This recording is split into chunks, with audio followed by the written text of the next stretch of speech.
attention. I am Ibrahim Traore, and today I'm pulling off your masks. Yes, you heard correctly.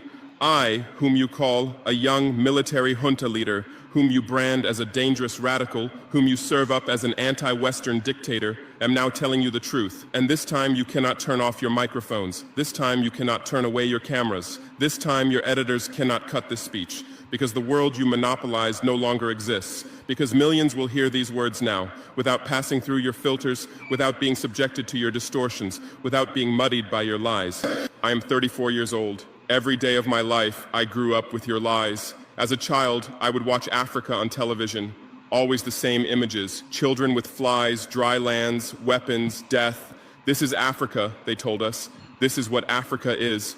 And we believed it. We were ashamed of ourselves. We were ashamed of our own lands, of our own people. But then I grew up. I read, I researched, I questioned, and I understood that the Africa you showed us wasn't real. The story you told us was a lie. The fate you imposed on us was a script you had written. For years, how have you portrayed Africa? How have you shown it? How have you sold it to your viewers? As if we were creatures who had no share of humanity, as if we were savages left outside of civilization, as if we were wretches waiting for you to save us. Every day, every hour, every minute, the same story plays on your screens. Hunger, war, disease, corruption, terror, chaos. These are the words that come to mind when Africa is mentioned.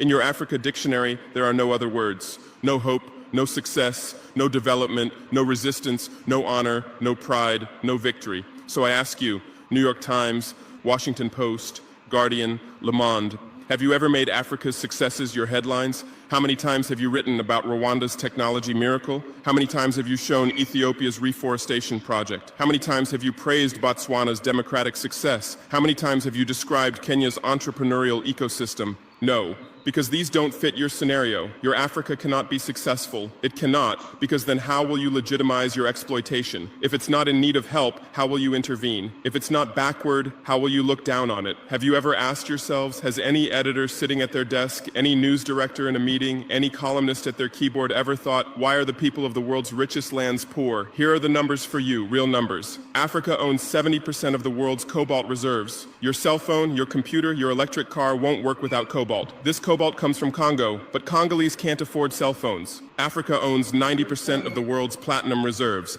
Catalytic converters, electronic devices, medical implants, they all need platinum. This platinum comes from South Africa, but South Africans are crushed by unemployment. Africa provides 30% of the world's gold production. Mali, Burkina Faso, Ghana, Tanzania.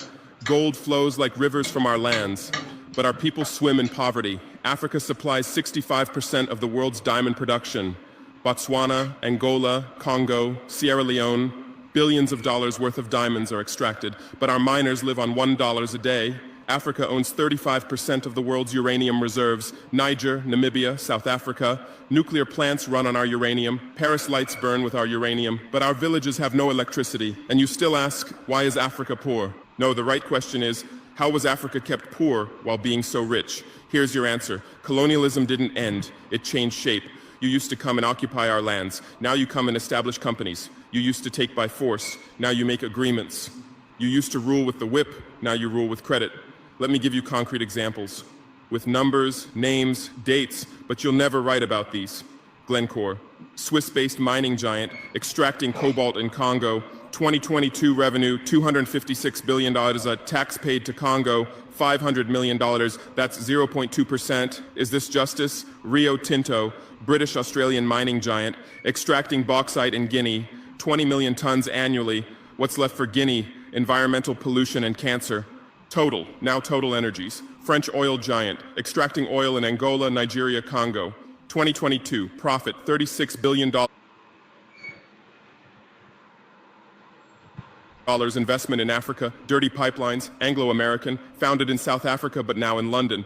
Diamonds, platinum, iron, taking everything. What it left in South Africa, 6 million unemployed miners. And these are just the tip of the iceberg. What about the invisible, the secret deals, the offshore accounts, the transfer pricing tricks? Every year, $88 billion in illegal money flows out of Africa.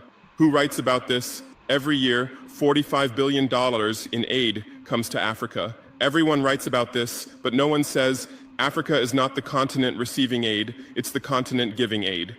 While you zoom your cameras on swollen bellies, there is a huge system working silently in the background. Every day, tons of gold, diamonds, cobalt, uranium, oil leave our land. But how? Here is the system. Step 1, create corruption, bribe our leaders, open offshore accounts, promise them a life of luxury, send their children to your schools. Step 2, make deals, get 50-year, 99-year concessions, ask for tax exemptions, be exempt from environmental rules, ignore labor rights. Step 3, control the infrastructure. Take over ports, airports, railways, but only from the mine to the harbor. Don't build roads to the villages. Don't bring electricity to schools. Step 4, provide security. Set up private security companies. Arm them. Declare protesting. Step 5, silence the media. Buy local journalists. Suppress opposing voices. Serve internal unrest news to international media. And this is how the system works. It's been working like this for 100 years, and you don't see this system. You don't want to see it, because you're part of the system too. Who are the biggest advertisers of New York Times, CNN, BBC, oil companies, mining companies, arms companies, pharmaceutical cartels, the companies that exploit Africa? You live on their money, you defend their interests, and what I'm about to tell you might cost me my life, but it's no longer time to be silent. France's system in Africa is the CFA franc. 14 African countries still use French colonial currency. 50% of these countries' central bank reserves sit in the French treasury. France applies negative interest to this money, so we pay France to use our own money. Through this system, France transfers $500 billion worth of resources from Africa every year. Does anyone write about this? No. But when France gives Africa 10 billion euros in aid, it makes headlines. Britain's system is more sophisticated. London is the world's money laundering center. City of London, offshore paradise. Every penny stolen from Africa passes through London. Jersey, Guernsey, Cayman Islands, Virgin Islands, all under British control. Africa's wealth hides there.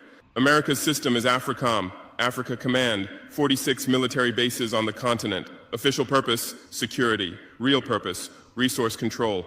Drones in our airspace every day, listening devices everywhere.